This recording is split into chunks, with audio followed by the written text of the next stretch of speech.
नमस्कार। आज बात करते हैं एक ऐसे डिप्लोमेटिक संकट की जो दो बड़े स्ट्रैटेजिक पार्टनर्स भारत और अमेरिका के बीच अचानक खड़ा हो गया। ये एक ऐसी कहानी है जो दिखाती है कि ग्लोबल पॉलिटिक्स में पर्दे के पीछे असल में क्या चल रहा होता है। तो कहानी शुरू होती है एक रहस्य से। जनवरी 2026 में दुनिया में एक बहुत बड़ी घटना हुई, लेकिन भारत की जो प्रतिक्रिया आई वो अजीब तरह से दबी हुई थी। जैसा कि द वायर की ये हेडलाइन बता रही हैं, भारत ने गहरी चिंता तो जताई, लेकिन उस देश का नाम तक नहीं लिया जिसने ये सब किया था। सवाल ये था कि आखिर क्यों? ये वो घटना थी जिसने पूरी दुनिया में हलचल मचा दी थी। अमेरिकी सेना ने एक ऑपरेशन करके वेनेजुएला के राष्ट्रपति को ही पकड़ लिया। ये एक बहुत बड़ा कदम था और ये तय था कि इस पर तीखी अंतर्राष्ट्रीय प्रतिक्रिया होगी। और अब देखिए, जो सबसे दिलचस्प बात है वो ये है कि भारत की प्रतिक्रिया बाकियों से कितनी अलग थी। एक तरफ जहां ब्राजील और चीन जैसे देशों ने इसे अंतर्राष्ट्रीय कानून का खुला उल्लंघन और अमेरिका का आधिपत्यवादी कृत्य बताकर सीधी निंदा की, वहीं दूसरी तरफ भारत के बयान में सिर्फ गहरी चिंता और सभी पक्षों से आह्वान जैसे शब्द थे। यही चुप्पी इस पूरी कहानी का सेंटर पॉइंट है। तो हमारे विश्लेषण का पहला हिस्सा इसी सवाल के इर्द गिर्द है। यह हैरान कर देने वाली चुप्पी आखिर थी क्यों? अमेरिका के एक अहम पार्टनर होने के बावजूद भारत इतना शांत क्यों था? देखिए, इसका जवाब वेनेजुएला में नहीं है।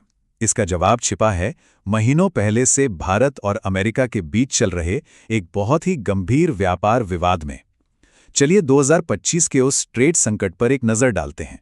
ये टाइमलाइन देखिए, इससे पूरा मामला साफ हो जाएगा।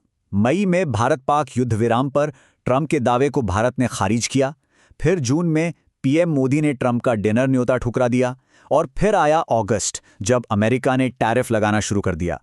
मतलब वेनेजुएला वाली घटना होने तक दोनों देशों के रिश्तों में पहले से ही एक ट्रेड वॉर की वजह से काफी कड़वाहट आ चुकी थी।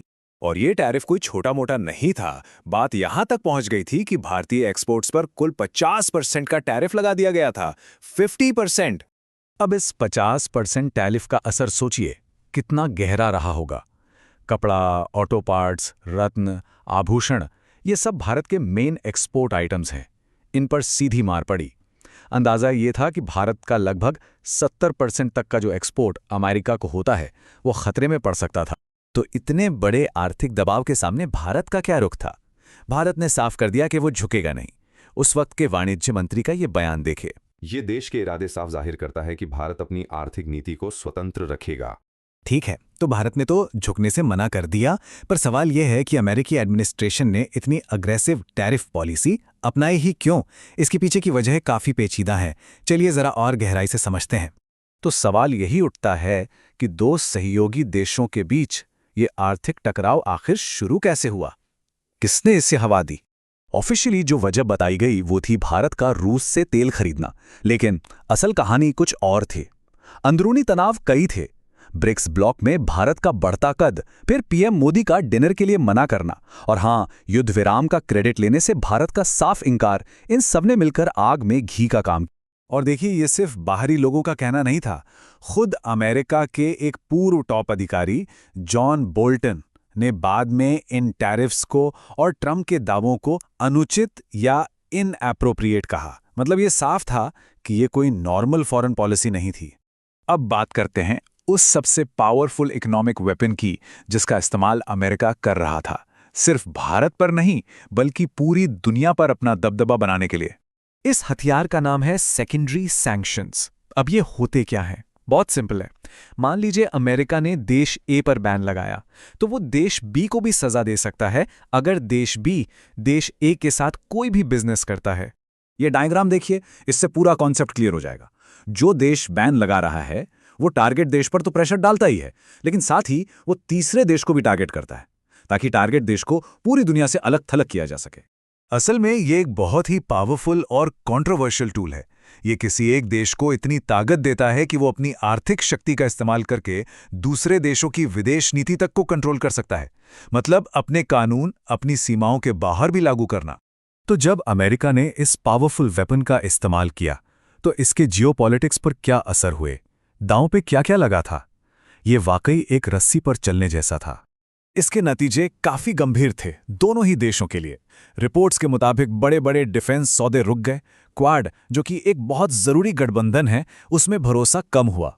और सबसे बड़ा खतरा ये था कि कहीं भारत रूस और चीन के और करीब न चला जाए। इसके अलावा भारत में भी सरकार पर नरेंद्र सरेंडर जैसे नारों से घरेलू दबाव बढ़ने लगा था। अमेरिका में भी इसकी आलोचना हो रही थी। एक जानी मानी पॉलिटिकल फिगर निक्की हेली ने तो इसे एक बड़ी स्ट्रेटेजिक डिजास्टर तक कह दिया। उनका कहना था कि एशिया में चीन को अगर कोई बैलेंस कर सकता है तो वो भारत है, और इस रिश्ते को खराब करना अमेरिका के लिए ही नुकसानदायक है। तो असल में ये पूरा संकट दो चीज़ों के बीच एक टकराव था। एक तरफ थी भारत की स्ट्रेटेजिक ऑटोनॉमी, यानी अपनी विदेश नीति खुद तय करने की आज़ादी, और दूसरी तरफ थी अमेरिका के साथ स्ट्रेटेजिक पार्टनरशिप, जो कि बहुत ज़रूरी थी। भारत को इन्हीं दोनों के बीच एक मुश्किल संतुलन साधना था। लेकिन इस कहानी में एक और दिलचस्प मोड़ है। इतने बड़े पॉलिटिकल क्राइसिस के बावजूद दोनों देशों के बीच व्यापार चलता रहा, बल्कि नवंबर 2025 तक भारत का एक्सपोर्ट वापस बढ़ गया। ये दिखाता है कि राजनीतिक रिश्ते चाहे कितने भी खराब हो जाएं, दोनों देशों की अर्थव्यवस्थाएं एक दूसरे से कितनी गहराई से जुड़ी हुई हैं। और यहीं पर यह कहानी हमें आज की जियोपॉलिटिक्स के एक बहुत बड़े सवाल पर लाकर छोड़ देती है। जब दुनिया में पहले से ही इतने दुश्मन हैं, तो क्या दोस्त देश आपस में आर्थिक युद्ध लड़ने का जोखिम उठा सकते हैं? ये एक ऐसा सवाल है जिस पर सोचना बहुत जरूरी है।